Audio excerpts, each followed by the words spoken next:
प्यार मोहब्बत शादी फिर नौकरी बेरोजगारी नशा अवसाद और फिर अंत आत्महत्या से। ऐसा ही कुछ देखने को मिला हरीश बगेश और संचिता शरण की दुखद कहानी में। 28 वर्षीय हरीश बगेश गोरखपुर अपने ससुराल से बिहार पटना के लिए निकला तो था घर पहुंचने के लिए, लेकिन बीच में वे वाराणसी आ गया।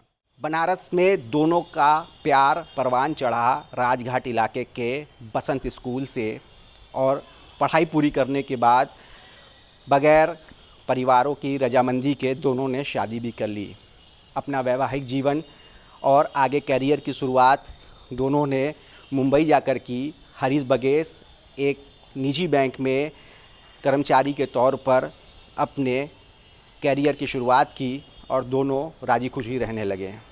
लेकिन आखिर ऐसा क्या हुआ कि संचिता शरण जो हरीश की पत्नी है उसकी तबीयत बिगड़ जाती है और कुछ महीनों पहले गोरखपुर में उनके मनोचिकित्सक चर्चित डॉक्टर पिता उनको अपने घर लाते हैं। बैंक की नौकरी छोड़कर हरीश अपनी पत्नी की देखभाल करने के लिए गोरखपुर आ जाता है, लेकिन 2-3 दिनों पहले वे गोरखपुर से निकलता तो है बिहार पटना अपने घर पहुंचने के लिए, लेकिन आखिर ऐसा क्या हुआ कि हरीश बनारस आ गया।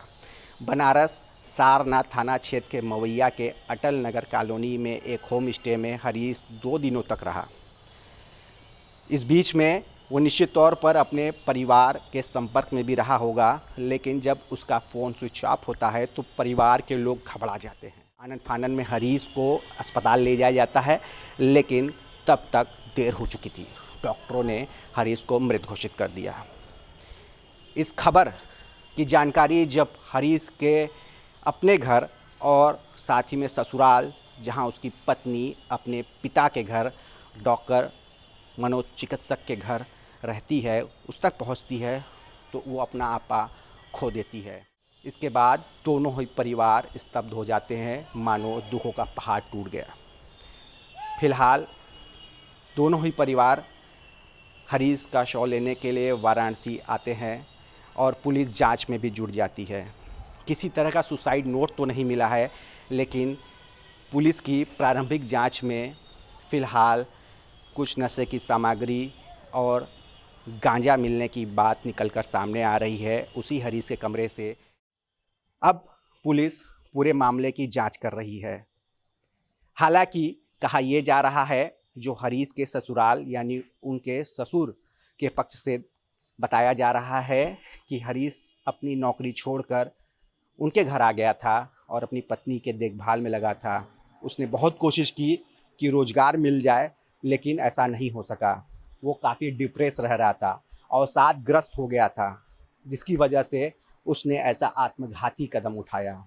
लेकिन उन्हें क्या पता था कि ऐसा ही आत्मघाती कदम उनकी बेटी संचिता शरण भी उठा लेगी, और दोनों ने ही बेहद ही दुखद ढंग से अपनी जीवन लीला को समाप्त कर लिया। हालांकि पुलिस ने शव को कब्जे में ले लिया है और अब आगे की जांच में जुट भी गई है। मामले में राजनीति भी प्रवेश कर चुकी है और पूरी घटना को बेरोजगारी से जोड़कर सरकार पर भी निशाना साधा जाने लगा है। अब देखना ये होगा कि इस दुखद कहानी में जांच के बाद किस तरह के और खुलासे होते हैं। जो सवालिया निशान हैं हरीश और संचिता के जीवन में, उसका क्या खुलासा होता है, और राजनीति यहीं पर थमती है कि उस पर फुल स्टॉप लगता है। रोशन जायसवाल, वाराणसी, यूपी तक।